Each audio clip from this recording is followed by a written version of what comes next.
Have you ever stopped to observe how our modes of transportation have evolved over the years? We're talking about donkeys to carriages to cars, boats, trains, and aeroplanes. Simply put, today we have many ways to get around when we need to, and for this we ought to be grateful. Hello there. Thanks for making it Jamaica Magazine. As you may have guessed, in today's show we talk transportation. Don't go anywhere. I'll be right back. Motorists, when driving on the road, here are some simple reminders. Look out for and extend courtesy to all road users. Give plenty of room to pedestrians, especially in wet weather. Drive slowly. No bother wet them up. Slow down when approaching a pedestrian crossing or school, and always be prepared to stop. Remember, a school zone is a 30-kilometer zone. Cut your speed. Drivers of large and slow-moving vehicles should always keep in the far left hand of a dual carriageway. Keep it simple. Drive left and pass right. These are just simple reminders of your road duties. Drive safely.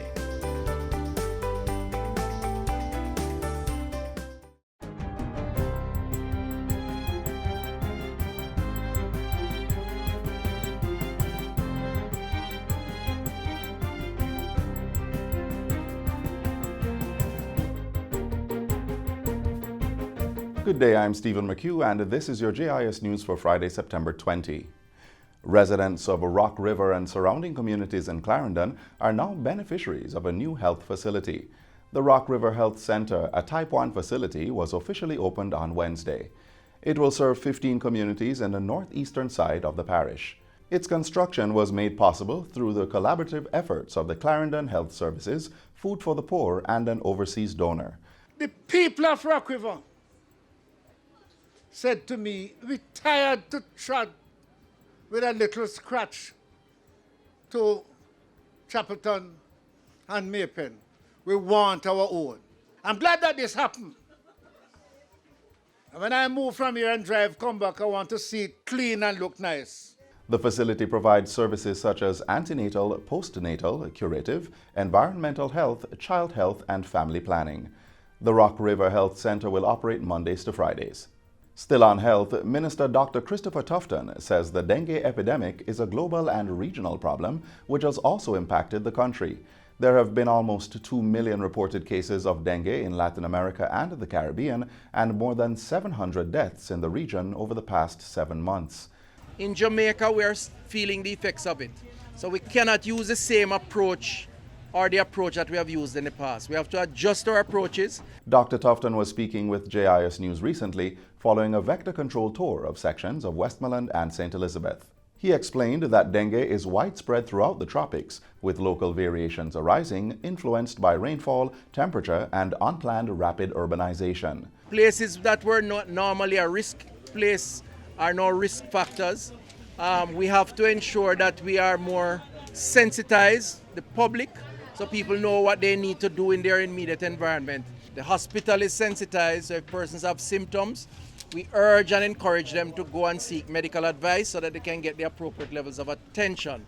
The vector control program will continue for the next 6 months island-wide to remove mosquito breeding sites and educate persons on preventative measures and treatment of dengue.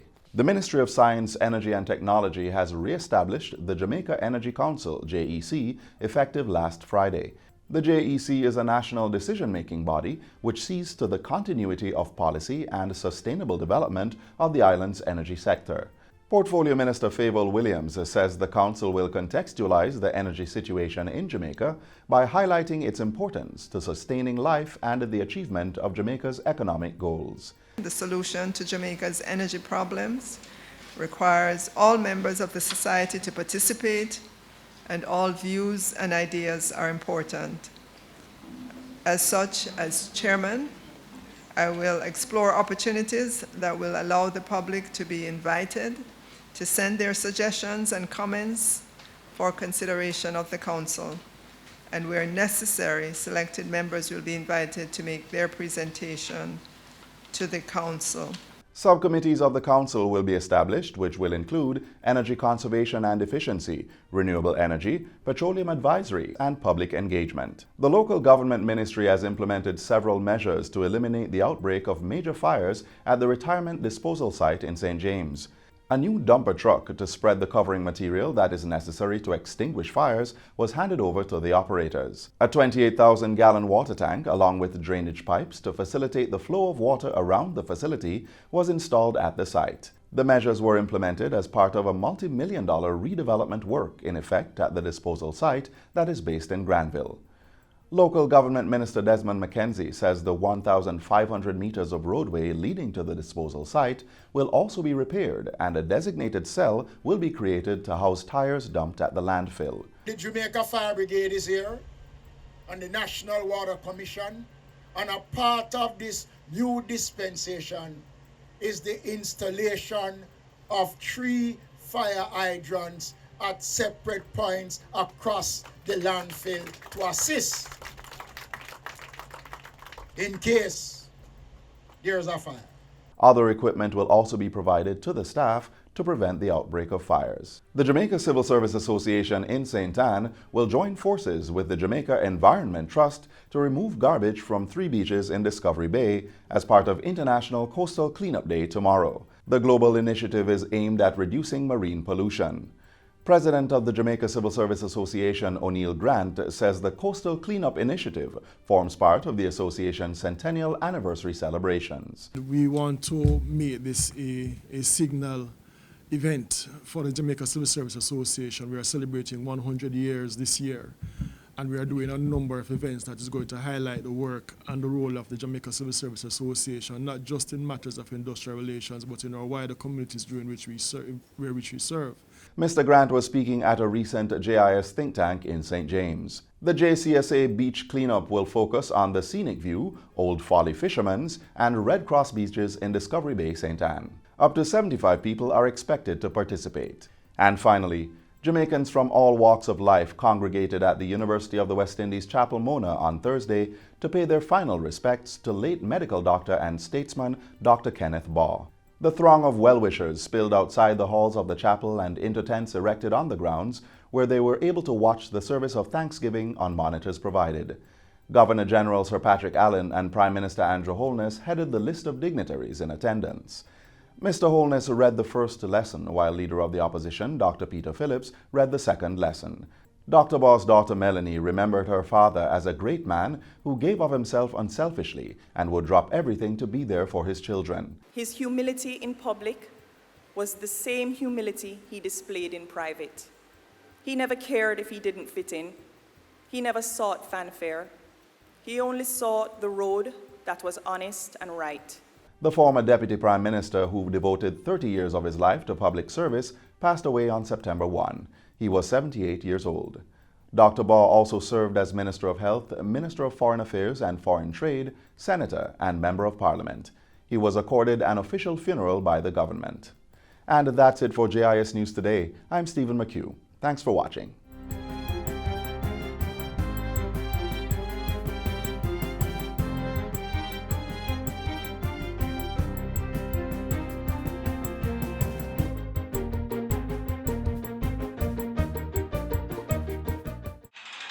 The following is brought to you by MOCA, the major organized crime and anti-corruption agency with kind support of NIA and USAID.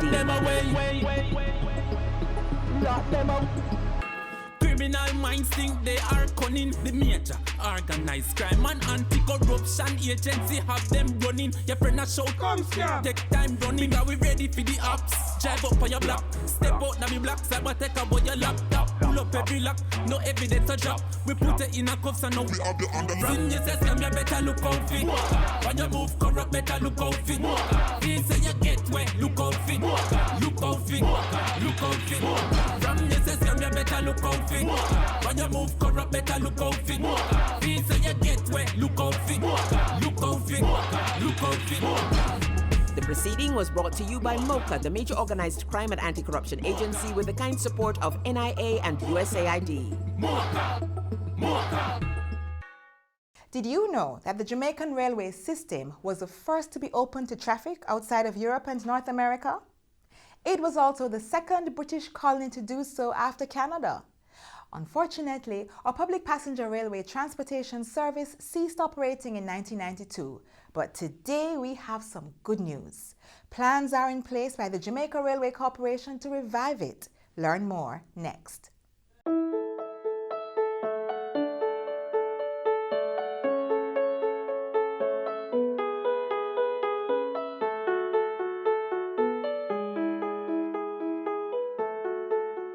We see railroads all over the country, but have we ever stopped to think about what good they are, other than a train or two passing by and days too infrequent to even remember? Asphalt is the not so new but most popular way of getting around the country. But before that development, Jamaica was known for the rail. A cutting-edge technology in our nation's earlier years, the railroad industry has done a great deal for the development of Jamaica. Come with us as we take a step back in time while traversing the metal tracks of our country.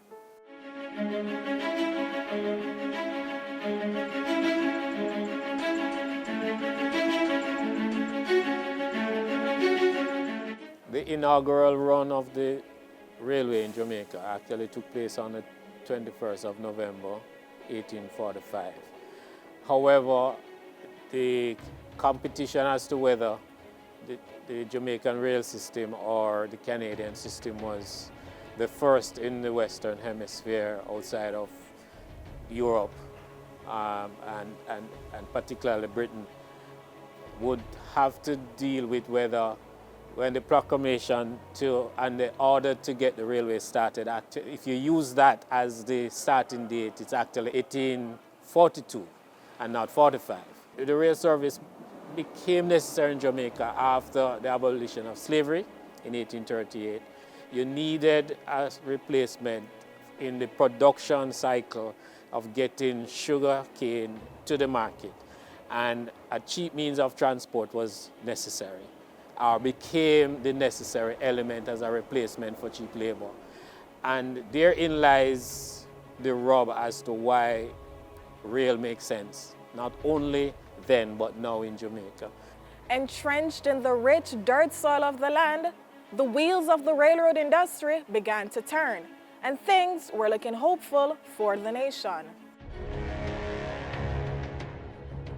One of the fascinating things about rail, and this happened not only for sugar, but for banana, for bauxite, and for passenger service, is that the operating costs for carrying one coach is pretty much the same from a marginal cost standpoint as carrying 100 coaches. So you put together what is called a train consist that gives you an efficiency, bar none, when it comes to land transport in moving people or in moving goods from one point to the next over extended long distance. The economics of that make a lot of sense in cheaper transport costs. So who benefits? The consumer, the user, the commuter, the person who has to take goods from Kingston to Montego Bay, because the more you carry is the less it costs you. That translates to benefiting the final user of a product or a service, because they end up paying less in transport costs, which is a factor into that final price of the goods because of the use of rail service. There is also savings from less accidents. It is a safer means of transport than other land transport means. So it's not only less costly or the most cost-effective land transport, it's also the safest means of land transport. Our history and our record is that we actually is one of the safest railway in the world during our operation. But something or things happened that shook the railroad industry as a form of public transportation. Maybe not forever, but for a period far too long to ever forget. For the wheels just stopped turning. The operation ended because the use of rail for passenger service on a national scale was not as economic as it needed to be, and without subsidy the corporation found it difficult to continue. The capital outlay for rail and the maintenance operation is significant and costly, And over time, we found ourselves, the railway found ourselves not being able to properly maintain its infrastructure. Passenger rail has not been in operation since 1990, but other operations such as cargo has been in operation. April 16, 2011 witnessed the reinstatement of trains into the formal transportation system. According to that plan, a priority program of the ministry is the restoration of rail service, facilitating the movement of cargo and passengers, and the development of a rail-based tourism attraction tour. Revitalization plan that we have will make significant economic development contribution to Jamaica. I know there are concerns about whether, like other public transport, it will have to be subsidized. No. We will operate a business model that requires no subsidy from government. We have studies that show that a link from Kingston to Montego Bay alone, nowhere else, just Kingston to Montego Bay alone, will add $100 million per annum to the GDP. That's separate and apart from the labor value added, which is another $5 or to $10 million annually. All the ripple effect of the communities along the route that will be developed for tourism. The business case suggests that you make significant financial gains or benefit in those areas. The first revitalized component will be from Montego Bay to Appleton, and that in itself tells you what one of the main attractions is. It also opens up the Wise Fall, the South Coast, and a number of other attractions that are in the interior of the island. We kind of had lost that vision once. We have recognized that again, and we are therefore pushing full steam ahead to ensuring that the rail revitalization plan for Jamaica come on stream, take off, and that we'll be back on track with rail operation in the near future. So, if you missed the train the last time around, don't worry, because pretty soon we'll be traveling the metal rails again.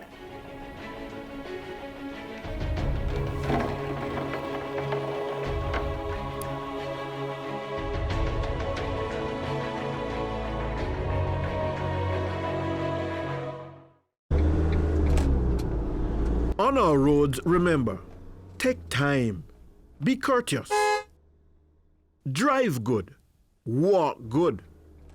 Don't drink alcohol and drive. Don't drive tired or sleepy. Don't tailgate and don't overtake unless it is safe to do so. And always drive at a speed which will allow you time to stop quickly and safely. Let's keep it safe on our roads. While plans are underway to get the passenger railway system up and running again, more and more Jamaicans are opting for a mode of transportation that provides greater independence and personal mobility. Motor vehicles, such as cars, vans, buses or trucks, are undoubtedly the most popular options of getting around these days. And guess what? There's a high school in Jamaica that is teaching its students how to drive their own. Like any typical high school student, we do the arts. We also do the sciences and business. Here at Jonathan Grant High School, there are 4 of us who also do driving ed. School zone, school zone, school zone, school zone, school zone. Good morning, Miss Clark. Good morning, Miss Clark. Good morning. It's another episode of School Zone, and as you can see, we're journeying with the students of the Driving Ed program at the Jonathan Grant High School. Right now, we're joining them at one of their driving training areas in Eltham Park, where we're going to witness firsthand what one of their classes is all about. But before we begin, let's learn some more about the program.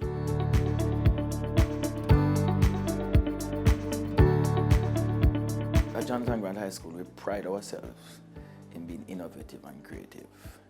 And so as a result of that, we decided that we were going to try with our students to ensure as many as possible to leave our institution with a driver's license. And as part of that, we we wanted to ensure that all students leave with TRN as well. So the driver's license experience was part of that package. And so we decided to roll it out to students who are at age 17. And so we managed to enroll about 5 or 6 students. We wanted more, but 5 or 6 students came forward. And so as a result of that, Driving Education 101 was rolled out. The trainer, Mr. Frank, his wife, former vice principal of this institution, he does this for a living. And so when we came up with the idea for the program, he's the first person that came to my mind. I sat down with him and spoke with him, and they decided to give us a package which I believe was reasonable. The school decided to put up front the amount charged by Mr. Frank for 3 students, and then the others pay. I'm hoping that come next school year that the program will be bigger. We can have at least 10, 20 students in the program, and no doubt I'm going to seek some funding from elsewhere.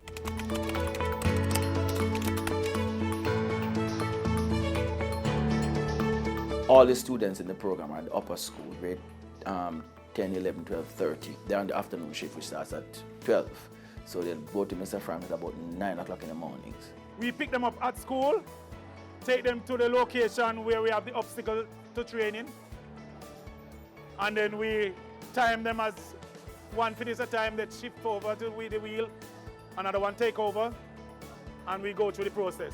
We do the pre-driving inspection, where you check your documents, know the expiration of your documents, check on your engine to know the oil level, the fuel level, water level, and so on.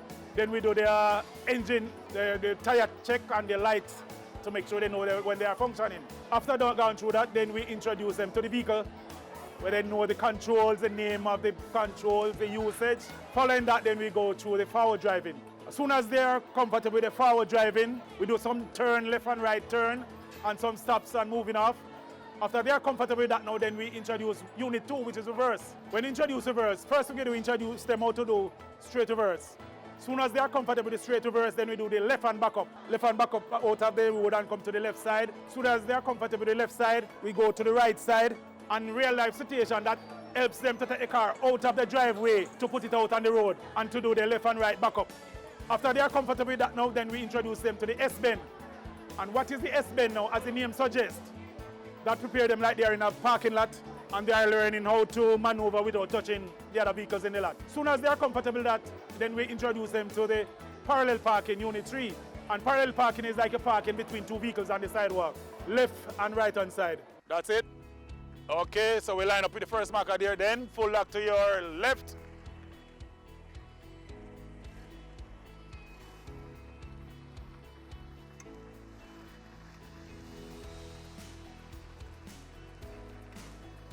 Good, and then you straighten the wheel.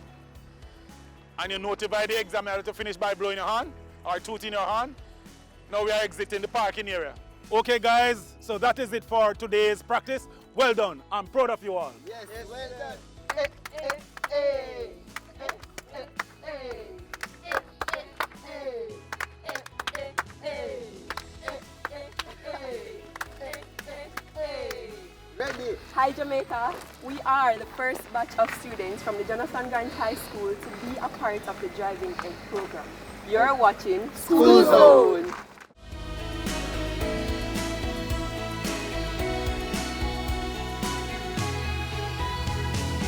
Safety and confidence are 2 crucial components of this driving course.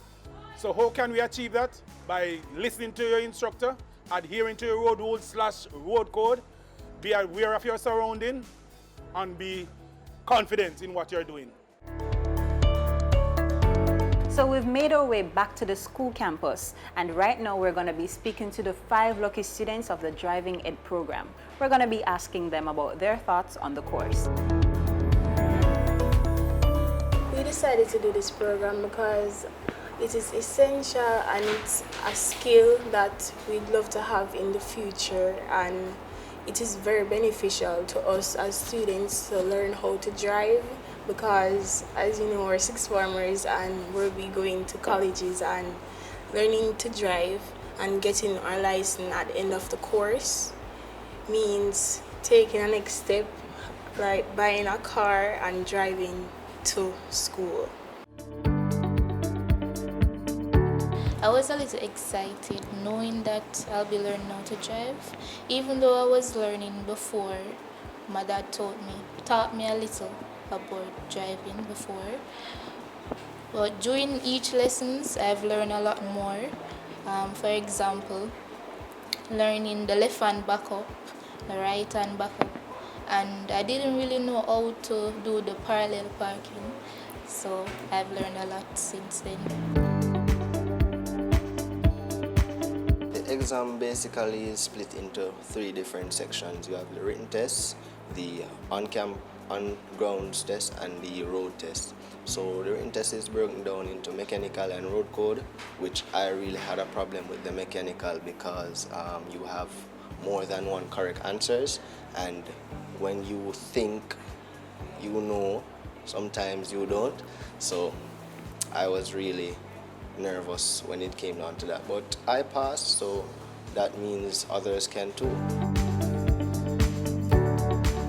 Learning to drive is not a right, it's a privilege, and once you are afforded that privilege, then I believe that you should make the best of it.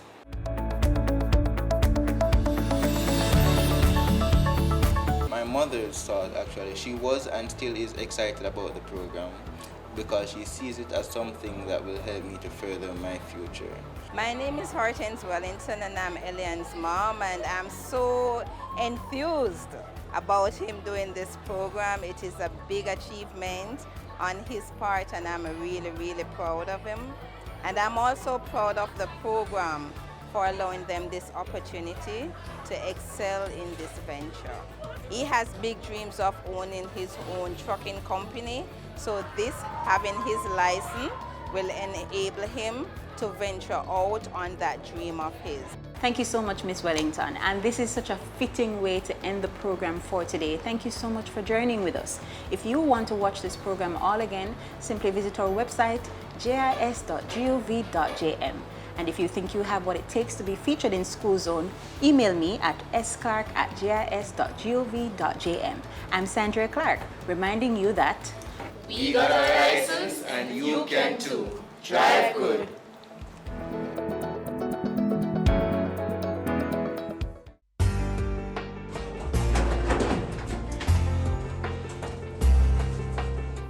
What kind of ESN paper this? I'm a birth certificate. You what? Birth certificate. Hold on. Let me help you. Where are you? Me apply for your birth certificate online on the RGD website. Your lucky things improve and get easy now. Is there nothing a security feature? All your granny could have write this. Transformation is happening across the public sector. Many services are now available online. We are building a better public service for all. Brought to you by the Transformation Implementation Unit. This is the final stop in today's magazine. Thanks for journeying with us. To watch today's program again, simply visit our website, jis.gov.jm.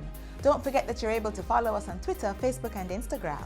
I'm Audrey, reminding you to never let yesterday take up too much of today. Walk good.